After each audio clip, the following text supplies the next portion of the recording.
The soft chirping of birds and the gentle rustling of leaves formed a serene soundtrack to our camping trip. A long weekend escape with two other couples, friends we had known since college. My wife, Emily, and I cherished these moments, an oasis from the daily grind. Our group had chosen a secluded spot deep in the woods, far from the usual campsites. The weekend was perfect. Hiking trails, campfires, laughter, and a sky full of stars. On the morning of our departure, the air was crisp, and the sun cast a golden hue over the campsite. We were all packing up, preparing to leave behind the tranquility of the forest. I was loading our car with the last of our gear when I looked up and saw something that made my heart stop. Emily was at our campsite, several feet away, bending over to pick something up.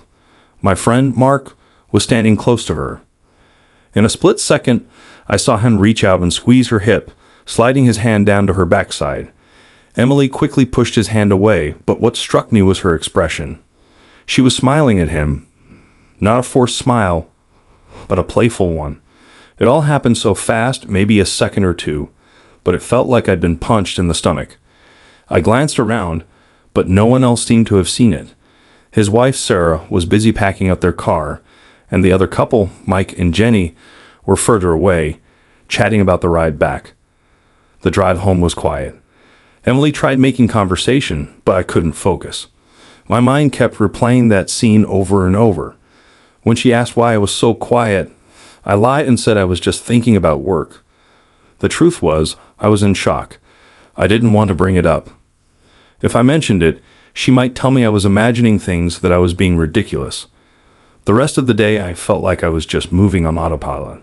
I barely slept that night and could hardly focus at work the next day. My mind kept racing, questioning every detail.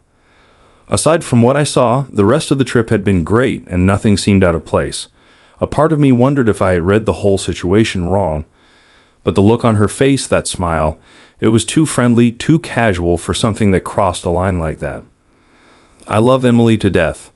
We've been together since freshman year of college, and I've never had reason to doubt her. She's my best friend. But now, for the first time, there's this knot in my gut that I can't untangle. I've never been the type to snoop. I've always trusted her completely. But right now, I'm sitting here wondering if I should check her phone. It's password protected, so even if I wanted to, I don't know how I'd do it without her finding out. This is eating me up, and I know I need to do something about it. That evening, as we sat on the couch watching TV, I couldn't concentrate. Emily's laughter at the sitcom we were watching seemed distant. My mind was elsewhere, consumed by what I had seen. I decided I needed some air and went for a walk. The cool night air did little to calm my racing thoughts. As I walked, memories of our years together flooded my mind. Our first date at a quaint little cafe, the countless adventures we had, and the quiet moments of just being together. I loved Emily deeply, and the thought of her being unfaithful tore at my heart. When I returned home, Emily was already in bed reading a book. I joined her, and after a few minutes of silence, she asked, "Are you sure everything's okay?" I looked at her, searching her eyes for any sign of deceit. "Yeah, just a lot on my mind," I replied, forcing a smile. As she turned off the light and snuggled into me, I knew I couldn't keep this to myself any longer. The next day, I needed to confront her. The following morning, as we sat at the breakfast table, I finally mustered the courage to bring it up. "Emily, I need to talk to you about something that happened on the camping trip," I began, trying to keep my voice steady. She looked up from her coffee, concern etched on her face. "What is it?" I took a deep breath. "I saw Mark touch you, inappropriately, and you smiled at him. It's been bothering me ever since." Her eyes widened in surprise, and she set her coffee cup down. "What? When?" "Right before we left, when we were packing up," I explained. "He squeezed your hip, and you didn't seem upset. You smiled at him." Emily's face softened with understanding. "Oh, that. I remember now.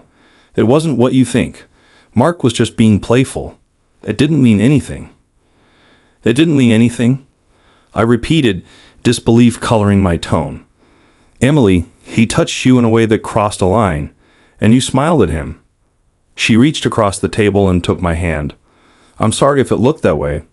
I didn't mean to make you feel uncomfortable.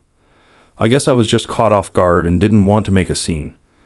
Her explanation made sense, but the knot in my stomach remained. I trust you, Emily. But seeing that, it really hurt. I understand, she said softly. And I'm sorry. I'll talk to Mark about it. Make sure it doesn't happen again. Over the next few days, I tried to put the incident behind me, but the doubts lingered. Emily assured me she had talked to Mark, and he had apologized, but I still felt uneasy. One evening, as we were getting ready for bed, Emily's phone buzzed with a text message. She glanced at it and then quickly put it face down on the nightstand. My heart pounded in my chest. Was I being paranoid? Or was there something more going on? I decided to confront her again. Emily, can I see your phone? She looked at me surprised. Why? I need to know there's nothing going on. Please. She hesitated for a moment, then handed me her phone. There's nothing to hide. I unlocked it and scrolled through her messages.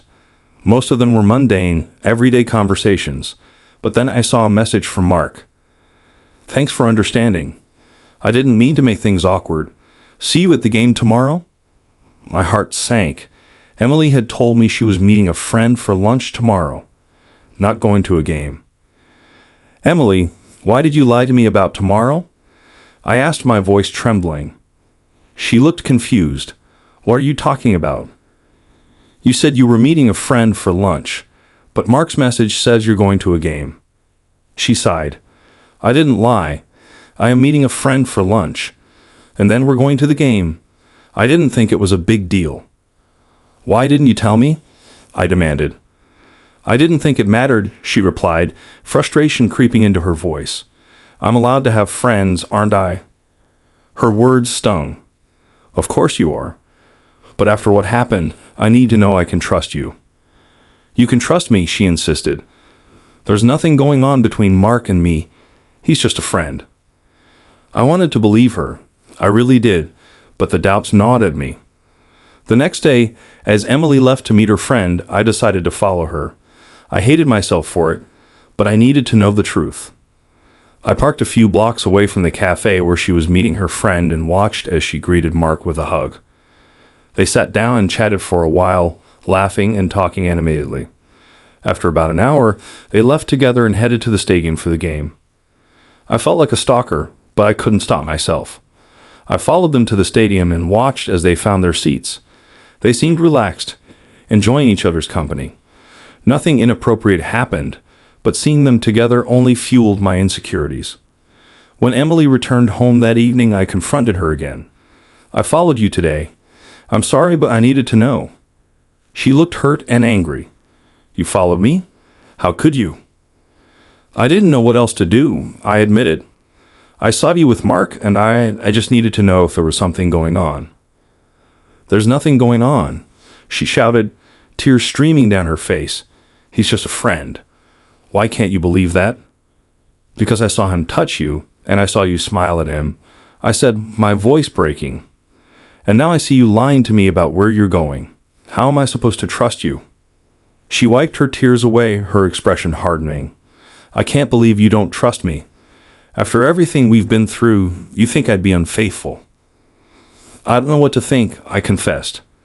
I just know that what I saw hurt me, and I can't shake the feeling that there's more to it. Emily took a deep breath, trying to compose herself. I love you, and I would never do anything to hurt you. I'm sorry if I've made you feel otherwise, but you have to trust me. If you can't, then what do we have? Her words hit me hard. She was right. Without trust, our relationship would crumble. I needed